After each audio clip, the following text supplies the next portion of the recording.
আর এই জায়গার আরেকটা ইন্টারেস্টিং ব্যাপার আমি আপনাদেরকে দেখাই। এই দূর হিমালয়াতে আমাদের বাংলাদেশের পতাকা অভ্যাস হয়ে গেছে, তারপরও এত কেমনে ভাই চড়তেই আছে এত ভারী একটা বোঝা নিয়ে। আরেকটু ট্রেক করার পর আরো খুবই সুন্দর একটা ঝর্ণা, এটা আগেরটার থেকে বেশি সুন্দর, কারণ যত আগাইতেছি তত সুন্দর সুন্দর জিনিস পাইতেছি। আমি অনেক কম সময় ধাবান পৌঁছে গেছি, আর এখন কিন্তু আমার টায়ার্ডও লাগতেছে না ভাই। নিচে পুরা খাদ, এইখান থেকে যদি একবার পিছ লাগে পুরো আস্তে যত আগাইতেছি পথ কঠিন হইলো, মন ভালো হয়ে যেতেছে এরকম ভিউয়ের সাথে আগাইলে। ও ভাই এটা তো অনেক নিচে, ওই দেখো নদী বয়ে যাইতেছে। আই থিঙ্ক এই নদীটার সামনে আমরা এতক্ষণ পাইতেছিলাম। অনেক কষ্ট হইলো, এখন যে রাস্তাটা দিয়ে হাঁটতেছি না, এই রাস্তাটা দিয়ে সারা জীবন হাঁটতে গেলেও হাঁটা যাইবো, হাঁটা সম্ভব।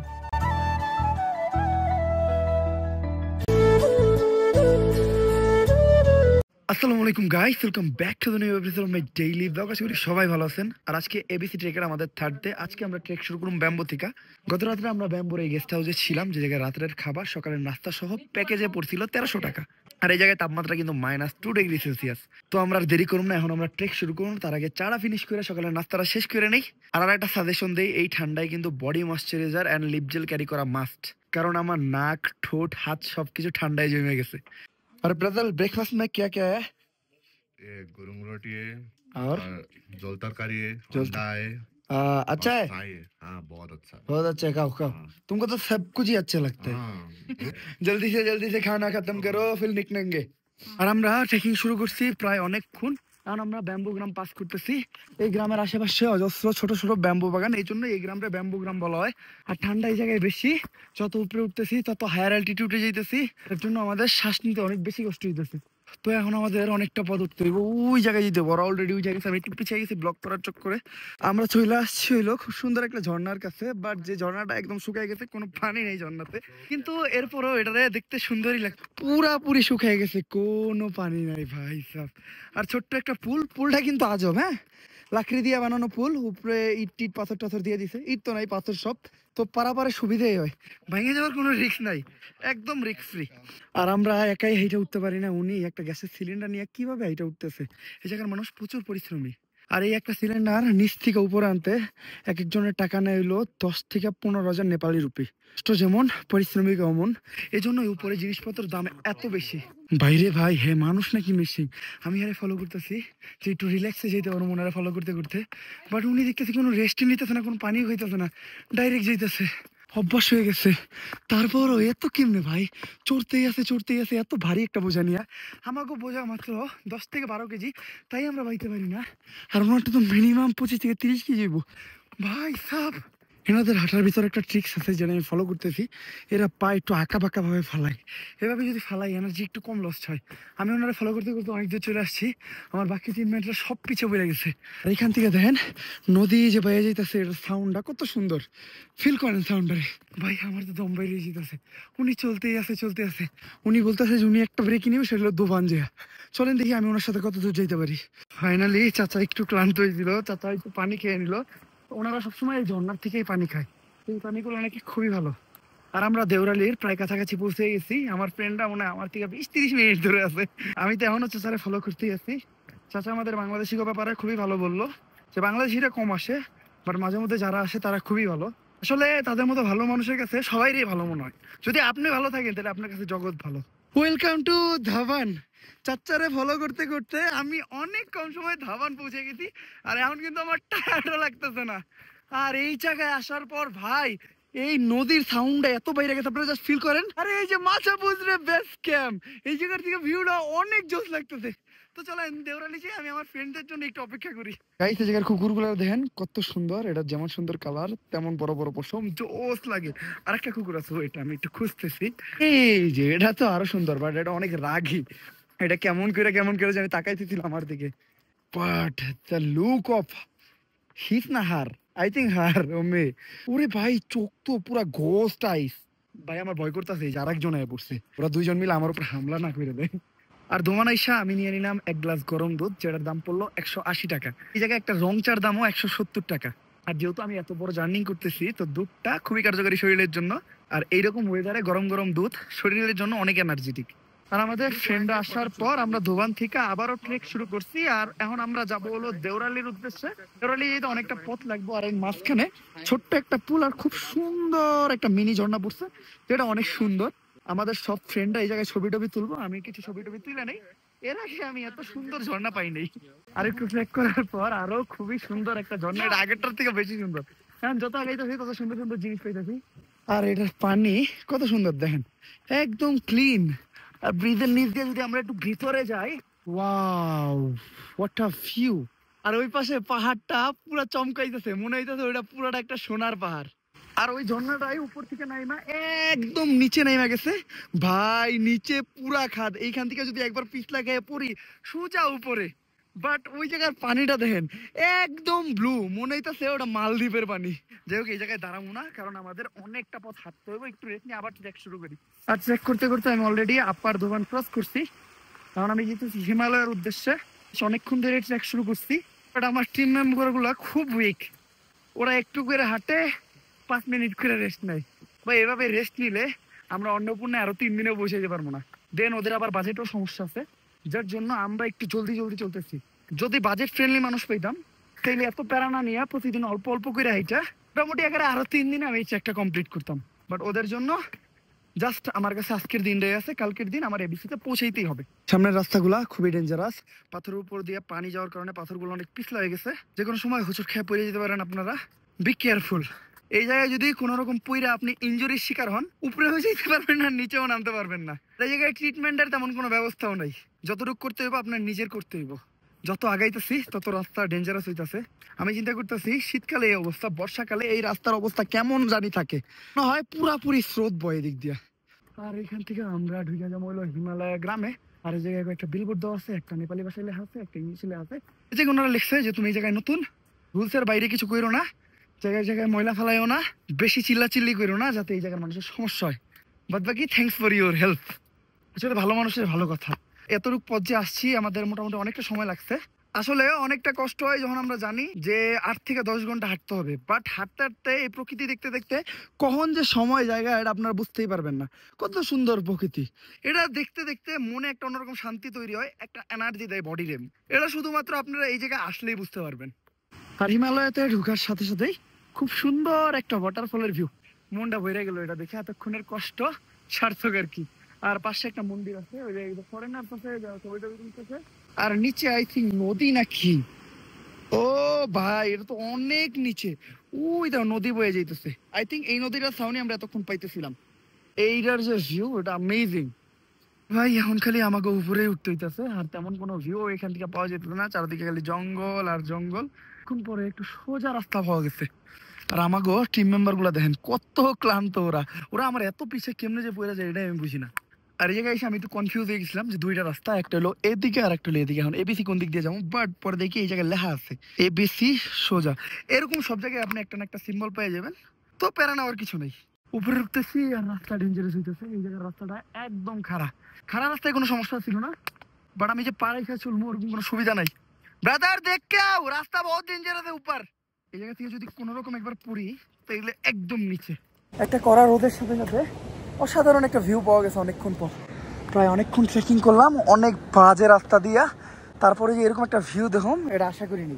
আপনাদের যাদের যাদের উচ্চতায় প্রবলেম তারা ট্রেকিং করার সময় সাইডে দেখবেন না। ট্রেকিং না করাটাই ভালো, বাট যদিও ট্রেকিং করেন সাইডে দেখবেন না, কারণ সাইডে দিলে মাথা চক্কর মারবে। এরকম অনেকেরই হয়েছে, অনেকের এরকম হওয়ার পর তারা ইনজুরির শিকার হয়েছে, দেন তারা ট্রেকিং করতে পারে না। তাই আমি আগে থেকে একটু জানাই দিলাম। আমরা বসে গেছি মেইন হিমালয় পয়েন্টে, যেটা সমুদ্রপৃষ্ঠ থেকে 2900 মিটার উপরে। সো একটু অন্যরকম ফিলিংস হইতেছে। আমি আমার গন্তব্যের অনেকটাই কাছে, যেখানে সবাই কইছে যে এটা অসম্ভব একা করার ক্ষেত্রে, ওই জায়গায় আমি সফলতা পাবো, এটা ভাই ভালো লাগতেছে। আর এই জায়গার আরেকটা ইন্টারেস্টিং ব্যাপার আমি আপনাদেরকে দেখাই। এই দূর হিমালয়াতে আমাদের বাংলাদেশের পতাকা, এটা দেখেই মনটা খুশি হয়ে গেছে। এত দূরে নেপালের মতো একটা জায়গা, তো ওই হিমালয়াতে বাংলাদেশের পতাকা কত সুন্দরভাবে উঠতেছে। জাস্ট একবার দেখেন, হিমালয়ের বুকে বাংলাদেশের flag. What a fantastic view guys. আমার যত কষ্ট সব এই জায়গায় সার্থক হয়ে গেল। আমি এখন জাস্ট আমার দেশের পতাকাটা স্যালুট করতে চাই। Salute. I love Bangladesh so much. I love you Bangladesh. আর হিমালয়ের বিদায় জানাই আমরা রওনা হয়েছিল দেওরালির উদ্দেশ্যে। এখন আমাদের পথটা বেশ উঁচু, আর এরকম পাথরের উপর দিয়ে আমাদের ট্রেকিং করে যেতে হইব। সাইডে খুব সুন্দর ঝর্ণা বইতেছে, আওয়াজটাও অনেক সুন্দর। এটার পানি কিন্তু অনেক নীল, চোখে আমি বুঝতে পারতেছি, বাট আপনারা বুঝতে পারবেন না, ক্যামেরা অতটা ভালো দেখা যায় না। আর আমার মনে হইতেছে এইখান থেকে আমাদের সব থেকে কঠিন জার্নিটা শুরু হইতেছে। ট্রেকিং করতে এখন বেশ কষ্ট হইতেছে। আমার সাথে যারা ছিল তারা তো আগেই বসে পড়ছে, আমি তো এই পর্যন্ত আসছি। এখান থেকে ভিউটা অনেক সুন্দর, বাট অক্সিজেনের বেশ একটা প্রবলেম আছে। যত উপরে যাবো তত অক্সিজেনের প্রবলেম বাড়বে। বাট এই জায়গায় কোনো ঠান্ডা নাই, সূর্য একদম মাথার উপরে, রোদ করা লাগতেছে, গরমও লাগতেছে অনেক। আর এর ওই নিচে থেকে ট্রেকিং করে আমি এই জায়গায় আসছি, আর ওই উপরে উঠতে হবে। অনেকটা এনার্জি লস্ট হয়ে গেছে, যার জন্য একটা আপেল খেতেছি। আপনার অবশ্যই আপেল, কমলা এই ধরনের ফ্রুট ক্যারি করে নিয়ে আসবেন। এই জায়গায় ফ্রুট নষ্ট হবে না, কারণ ঠান্ডায় ফ্রুট ভালো থাকে। এই জায়গায় যদি এরকম একটা আপেল আপনি কিনে খাইতে যান, পার পিস আপেলের দাম পড়বে 200 টাকা। আর বেশি বেশি কাপ নুডলস, শুকনা খাবার, চকলেট এগুলো নিয়ে নেবেন, যাতে আপনি বোর ফিল না করেন অ্যান্ড ক্ষুধার্ত ফিল না করেন। আর ধীরে ধীরে রাস্তা শুধু কঠিন হয়ে যাচ্ছে। আসলে পথ যত কঠিন, গন্তব্য ততই সুন্দর। আরে ভাই, এটা তো সবচেয়ে উঁচা, এই জায়গায় তো চলার মতো সিঁড়িও নাই। এই জায়গায় কেমনি কি করবো? কোনো রকম যাইতে হইব। অনেক হার্ড ভাই, যত আগে যেতেছি খালি কঠিন আর কঠিন হইতেছে। Brother, am I the right way of ABC? ABC यहाँ से जाना पड़ेगा। एबीसी जाने के लिए आपको 4-5 घंटा लग जाएगा। 5 घंटा? 4 to 5 hours। Okay okay, thank you brother. Welcome. ABC যাইতে নাকি 4-5 ঘন্টা লাগবো, বাট আমরা তো এমবিসি যাবো আগে, এবিসি আজকে যেতে পারবো না। আর মোটামুটি আমি অনেকটা উপরেই চলে আসছি। একটা জিনিস শুট করে আমার চোখে পড়লো, ভাবলাম তোমাদেরও একটু দেখাই। এইরকম একটা সিচুয়েশনে পাহাড় এত উপরে, এই তো কিউট একটা ফুল ভাই কেমনে বেঁচে আছে, তাও মানুষের হাঁটার রাস্তায়। যতটা না এটা ক্যামেরায় সুন্দর দেখা যাইতেছে, বাস্তবে কিন্তু এটা অনেক বেশি সুন্দর ভাই। আর যত উপরে উঠতেছি বড় বড় গাছ একদম শেষ হয়ে যেতেছে, কারণ উপরে ঠান্ডা এত বেশি। আর উপরে হায়ার অ্যালটিটিউডের কারণে বড় বড় গাছগুলো বাঁচতে পারে না। সব গাছ এই ধরনের সিচুয়েশন সহনশীল, ওই ধরনের গাছগুলাই শুধু বাইচে আছে। আর ফাইনালি আমরা পৌঁছে গেছি এই ফেমাস ছাউনিটাতে। এই ছাউনিটা অনেক পপুলার। এই ছাউনির একটা হিস্টোরি আছে। আগে নেপালি যারা গাইড ছিল, গাইড বা পোর্টাল, তেমন একটা গেস্ট হাউস অ্যাভেলেবেল ছিল না, যার জন্য তারা গেস্ট হাউসে থাকতে পারতো না। তারা এই জায়গায় রেস্ট নিত বা এই জায়গায় থাকতো। বাট এখন available tea house, guest house. আর আগে এই জায়গায় এই মূর্তিটা ছিল না, এখন এই মূর্তিটা দিছে। তো এখন এই জায়গায় আর আমরা বসবো না। চলো আমরা আমাদের গন্তব্যের দিকে আগাই। আমাদের গন্তব্য হইলো ওই জায়গায়। আর এই জায়গার থেকে হিমালয়ের ভিউটা তো খুবই সুন্দর লাগতেছে। এটা হইলো একটা ভিউ পয়েন্ট। আমি যে এই জায়গায় আছি, সিরিয়াসলি আমার বিশ্বাস হইতেছে না। এই ভিউ পয়েন্ট থেকে এই পুরো জায়গাটার ভিউটা জাস্ট একবার দেন, আমি আমার চোখে বিশ্বাস করতে পারতেছি না। আল্লাহ তাআলার সৃষ্টি যে কত সুন্দর, এটা আপনি দুনিয়া না ঘুরলে বুঝতে পারবেন না। সামনে বেশ সুন্দর ভিউর সাথে আমাদের ছোটখাটো একটা ঝর্ণা পার করতে হইব। এই জায়গায় এখন তেমন কোনো পানি নেই আর তেমন কোনো রিস্ক নাই, বাট যখন বর্ষাকাল থাকে তখন এই জায়গায় নাকি প্রচুর রিস্কি থাকে, তারপরেও মানুষ ট্রেকিং করে। চারপাশটার ভিউ খুবই সুন্দর। আস্তে আস্তে যত আগাইতেছি পথ কঠিন হইলো, মন ভালো হয়ে যেতেছে। এরকম ভিউয়ের সাথে আগাইলে কোনো কষ্ট না, কিন্তু মাঝে মাঝে ঝোপ জঙ্গলে ঢুকি তখন খুব পেইন খাই। এই জায়গায় ছোট্ট একটা পুলও বানায় দিচ্ছে। আগে হয়তো এই পুলটা ছিল না, আগে মানুষ এগুলোর উপরে দিয়ে জায়গায় ট্রেকিং করতো। পুলগুলা কিন্তু অনেক সুইট, হ্যাঁ। এই উপর থেকে বরফ গলা পানি এই জায়গা দিয়ে নাইমা একদম নদীতে মিশে যাইতেছে। ভাই এই পুলটা আমার কাছে অনেকটা ডেঞ্জারাস মনে হইতেছে, কারণ এই জায়গায় কোনো সেফটি নেই। পুলটা অনেক চিকন, এই পুলগুলা লড়ে নাকি, কারণ এই জায়গার মোস্ট অফ দা পুল লড়ে। ওরে ভাই, এটাও কাঁপতেছে। যাক আলহামদুলিল্লাহ আমরা পার হয়ে গেছি। খুবই রিস্ক আছে এদিকে। ফাইনালি আমরা চলে আসছি দেওরালিতে। দেওরালি 3200 মিটার। আমরা এখন সমুদ্র পৃষ্ঠ থেকে 3200 মিটার উপরে আসছি। ভাই ভালো লাগতেছে, গন্তব্য খুবই কাছে। অনেকক্ষণ ধরে ট্রেকিং করতেছি, শরীরের অবস্থা খুবই খারাপ। আর আমার ট্রেকিং পার্টনার যারা পিছনে পড়ে গেছিল, ওরা আমার সাথেই যা পড়ছে। ওর সাথে মিলে একটু রেস্ট নেই, কিছু খাওয়া দাওয়া করি, দেন দেওরালি থেকে বাইরে যাবো। জায়গাটা অনেক সুন্দর। আর খাওয়ার পর আমাদের ট্রেকিং আবার শুরু হয়ে গেছে। খাওয়ার পর যেমন শরীরে একটা এনার্জি ফিল হয়, তেমন কিন্তু একটা উইক পয়েন্ট আছে। খাওয়ার পর হাঁটা যায় না, তো আপনারা চেষ্টা করবেন একটু কম থেকে কম খাইতে। খাবেন রাত্রে সব থেকে বেশি। আর এখন আমরা রওনা হয়েছিল এমবিসির উদ্দেশ্যে। আজকে রাতটা আমরা ওই জায়গায় থাকবো। জানি না এইখান থেকে কত খুনে যায় পৌঁছাবো। সবাই বলতেছিল একটু আগে আগে রওনা দাও, বাট আমাদের অনেকটা লেট হয়ে গেছে। তো এই জন্য সবাই ফুল স্পিডে হাঁটতেছে।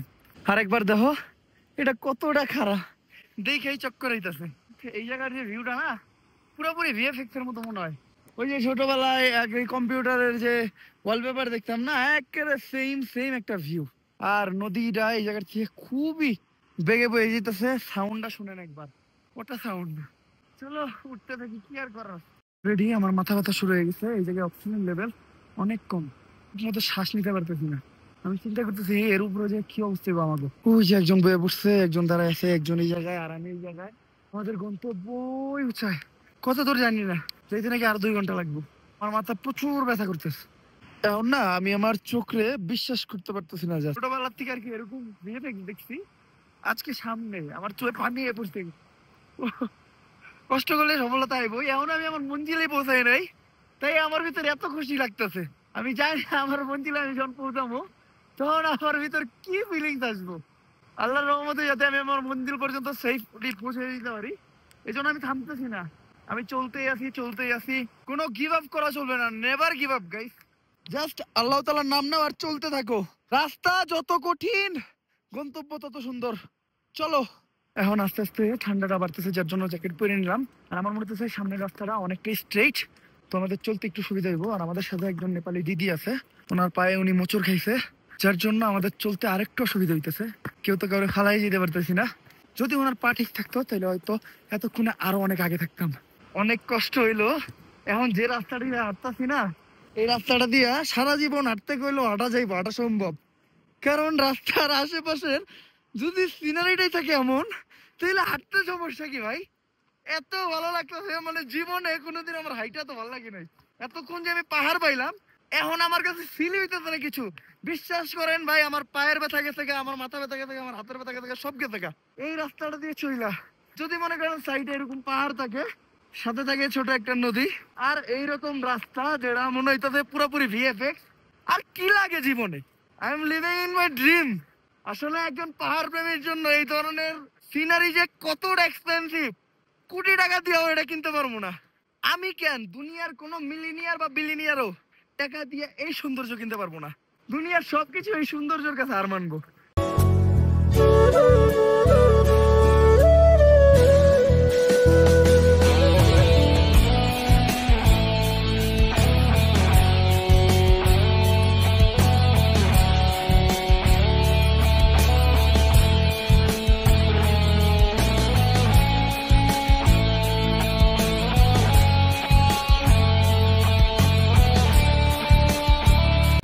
আর আমার মা নানির কথা মনে করে আমার চোখ দিয়ে খালি পানি বেরোচ্ছে। আমি আমার ফেভারিট কোনো জায়গায় আসলে আমার মাম্মু আর নানির অনেক মিস করি। পুরোটা রাস্তা উঠতেছি আর আমার চোখ দিয়ে পানি পড়তেছে। অনেক ঋণ, ঋণ তো শুধু হয় না, তারপর আমি ওটার কোনো কানাকড়িও পূরণ করতে পারবো না। মানে তাপমাত্রা -4°C। আমার প্রচুর মাথা ব্যথা করতেছে, মাথা ঘুরতেছে, আমার মনে হচ্ছে আমি যখন তখন মাথা ঘুরে পড়ে যাবো। তো আমি কথা বলার মতো অবস্থায় নাই। আর রাত হইতেছে, আমাদের ডেস্টিনেশন ওই জায়গায়। আপনাদের সাথে ডিরেক্ট দেখা হইব গন্তব্যে পৌঁছে। Finally we did it guys. Machapuchare base ক্যাম্পে আমরা আইসা পড়ছি। মাঝখানে আমাদের কি অবস্থা ছিল আমরা এটা বলেও যেতে পারবো না। প্রত্যেক জনের অক্সিজেনের এত বেশি প্রবলেম হইতেছিল, অনেকে তো ঠিক করে নিছিল যে ওরা ঘুরে যাবো, বাট আমি বলছি যে মইরা যাবো, তারপরে ঘুরে যাবো না। আল্লাহর নাম নিছি, পুরা রাস্তা জিকির করতে করতে আলহামদুলিল্লাহ ফাইনালি আই মিন মাচাপুসের বেস ক্যাম্প। আসলে আমরা যদি এই রাস্তার মাঝখানে মরে যেতাম, এই রাতে কেউ আমাকে ওই জায়গায় বাঁচাইতে যেত না। যদি রাস্তার মাঝখানে আমরা কেউ অজ্ঞান হয়ে যেতাম, এই রাতে আমাকে কেউ সেভ করতে যেত না। কালকে সকাল হইতে হইতে আমরা ঠান্ডা সবাই মেরে যেতাম। তো আমি এখন আর কথা বলতে পারবো না। আজকের ব্লগটা এই পর্যন্ত। যদি ব্লগটা ভালো লাগে লাইক কমেন্ট শেয়ার আর সাবস্ক্রাইব করে দিন। Still then guys, stay safe, right safe. দেখা হবে নেক্সট ব্লগে। আল্লাহ হাফেজ।